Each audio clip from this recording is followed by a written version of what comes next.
இந்த திமுக ஆட்சியினால் மக்கள் பட்ட அவலங்கள் கொஞ்சம் நஞ்சமல்ல.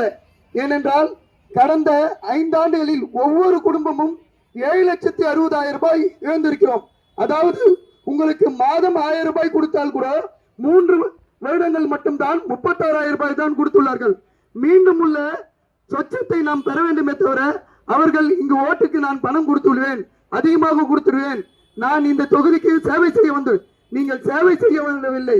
இங்கு உங்களுடைய திராவிட முன்னேற்ற கழகத்தின் மு.க. ஸ்டாலின் அவர்கள் இங்கு அவருக்கு தேவையான வேட்பாளரை நிறுத்த கூட தைரியம் இல்லாதவர். ஏனென்றால் விடுதலை சிறுத்தைகள் இயக்கத்தினுடைய தலைவர் இந்த தொல் திருமாவளவன் அவர்கள் இந்த தொகுதியை அவர் கேட்கவே இல்லை. ஆனால் கேட்காத ஒரு தொகுதியை பயந்து கொடுக்கிற அளவிற்கு திமுக இருக்கிறது இந்த தொகுதியில் எங்கள் வேட்பாளரை பார்த்து. ஆனால் திமுக தொண்டர்களுக்கோ திமுக நிர்வாகிகளுக்கோ கொஞ்சம் கூட அவருடைய கழகமும் சரி திமுக இயக்கமும் சரி அவர்களை எவ்வளவு உதாசீனப்படுத்துகிறது என்று பார்த்தால் அது மக்களுக்கே புரியும். இன்னொன்று என்னவென்றால் விடுதலை சிறுத்தைகள் கட்சியுடைய தலைவர் இங்கு யாரும் வேட்பாளர்கள் இல்லாமல் சென்னையிலிருந்து இறக்குமதி செய்கிறார்.